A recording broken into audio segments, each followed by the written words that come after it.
오늘 이 아침 우리가 함께 볼 말씀은 야고보서 2장 14절에서 22절까지 말씀입니다. 이 말씀을 함께 읽고 오늘 우리에게 주신 하나님의 은혜를 함께 나누도록 하겠습니다.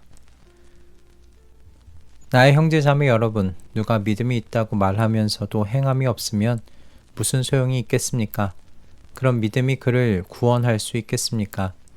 어떤 형제나 자매가 헐벗고 그날 먹을 것조차 없는데 여러분 가운데서 누가 그들에게 말하기를 평안히 가서 몸을 따뜻하게 하고 배부르게 먹으십시오 하면서 말만 하고 몸에 필요한 것들을 주지 않는다고 하면 무슨 소용이 있겠습니까? 이와 같이 믿음의 행함이 따르지 않으면 그 자체만으로는 죽은 것입니다. 어떤 사람은 이렇게 말할 것입니다. 너에게는 믿음이 있고 나에게는 행함이 있다. 행함이 없는 너의 믿음을 나에게 보여라. 그리하면 나는 행함으로 나의 믿음을 너에게 보이겠다. 그대는 하나님께서 한 분이심을 믿고 있습니다. 잘하는 일입니다. 그런데 귀신들도 그렇게 믿고 떱니다. 아, 어리석은 사람이여, 그대는 행함이 없는 믿음은 쓸모가 없다는 것을 알고 있습니까? 우리 조상 아브라함이 자기 아들 이삭을 제단에 바치고서 행함으로 의롭게 된 것이 아닙니까? 그대가 보는 대로 믿음이 그의 행함과 함께 작용을 한 것입니다. 그러므로 행함으로 믿음이 완전하게 되었습니다. 아멘. 제 아내나 어머님께서 간혹 제가 운전하는 차를 타면 제게 참 운전 잘한다 그렇게 칭찬을 하고는 하는데 그때마다 제가 하는 말이 있습니다. 제가 운전을 잘해서가 아니라 내 주변에 다른 운전자들이 운전을 잘해서 그런 겁니다 라는 말입니다.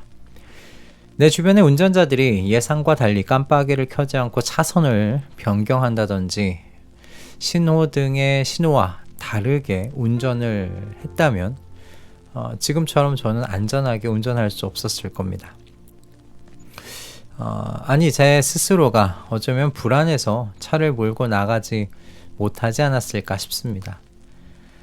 제가 오늘도 운전을 하고 다닐 수 있었던 건 이렇게 다른 차량의 운전자들이 약속한 대로 움직여 줄 거라는 믿음이 있었기 때문에 제가 오늘도 차를 몰고 밖으로 나갔던 것이겠지요.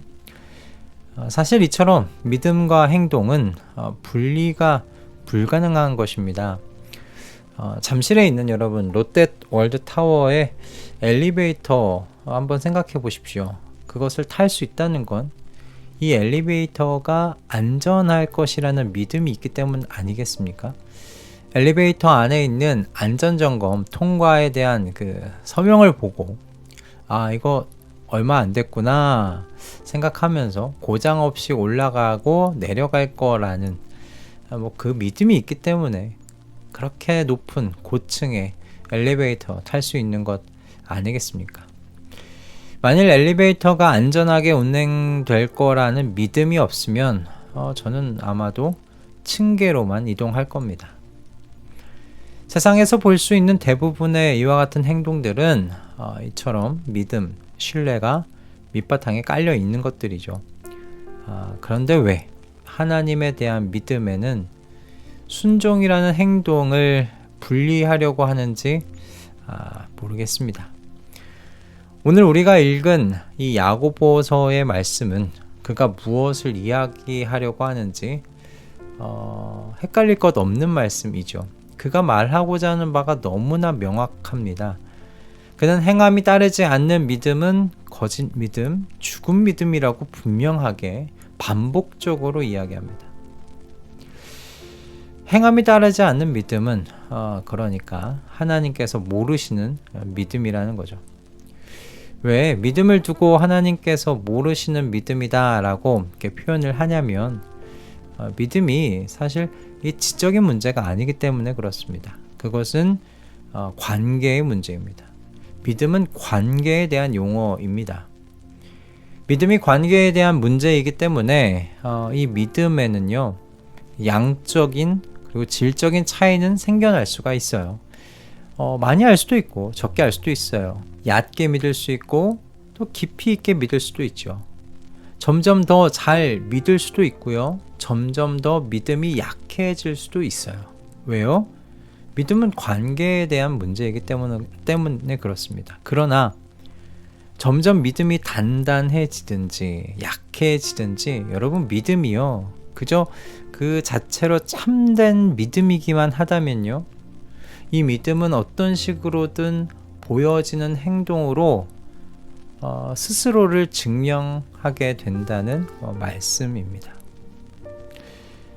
그럼 어떻게든 보여지는 행동, 즉 여러분 이 순종은 어떤 종류의 순종일까? 저는 이게 사랑의 순종이다 라고 말할 수 있지 않을까 이렇게 생각을 해봤습니다. 야고보 사도가 말하고 있는 예를 한번 보세요. 15절의 말씀인데 15절을 보면 야고보 사도는 하나의 예를 가지고 설명하고 있습니다. 거기서 야고보 사도는 형제나 자매라는 말을 사용하고 있는데요. 이런 말을 사용하고 있는 것으로 보아서 지금 야고보가 말하고 있는 대상은 아예 처음 보는 낯선 사람이 아니라는 걸 알 수 있죠. 아마도 교회 공동체 안에서 매주 마주치면서 보아왔던 이웃들일 겁니다. 그리고 당시 문화를 생각해 봤을 때 한 동네에서 함께 살아가고 있는 이웃이기도 할 것이고요. 그런데 이들에게 어느 날 가난이 닥친 거예요. 그날 먹을 것조차 없는 상황이 되었다고 한번 생각해 보자는 겁니다. 그런데 그때 그저 평안히 가서 몸을 따뜻하게 하고 배부르게 먹으라는 말만 하고 그들의 상황에 필요한 것을 주지 않는다면 하나님을 믿는 그 믿음이 정말 참 믿음이겠느냐라는 이야기입니다. 하나님은 분명 하나님을 사랑하고 내 이웃을 내 몸과 같이 사랑하라는 그 가장 큰 계명 주셨는데 이 계명을 주신 하나님을 믿는다고 하면서 어떻게 형제와 자매의 필요에는 그저 말만 하고서 돌아서 버릴 수 있느냐라는 그런 이야기죠. 사실 하나님을 사랑하고 이웃을 사랑하라는 이 주님의 가장 큰 계명, 이건 서로 사실 분리되는 것 아니죠. 하나님을 사랑하면요, 이웃을 사랑하게 됩니다. 하나님에 대한 사랑은 하나님께서 관심을 두고 계시는 이웃을 향한 우리의 관심으로 이어지기 때문에 그래요. 내가 사랑하는 하나님이 내 이웃에게 관심을 두고 있고 내 이웃을 사랑하고 계시고 내 이웃의 필요를 채워주기를 원하시면 그 하나님에 대한 사랑이 그 이웃을 향해 그 방향을 바꿀 수밖에 없지 않겠느냐는 겁니다. 그래서 하나님은 사랑하면서 이웃들에게는 무관심할 수가 없다는 거예요. 특별히 같은 교회 공동체 안에 있는 형제나 자매들에게 말이죠. 오늘날 우리는 참 이 지식의 홍수 속에서 살아가고 있습니다. 유튜브라는 통로를 통해서 24시간 설교를 들을 수 있고 성경 공부 영상도 정말 마음만 먹으면 24시간 몇 날 며칠을 저희가 접할 수 있습니다. 뭐 그뿐이겠습니까? 더 깊이 보려고 한다면 정말 쉽게 잘 쓰여진 주석들과 스터디 성경책 등을 저희가 접하고 볼 수 있어요. 그렇게 더 깊고 많은 지식을 가질 수 있어요.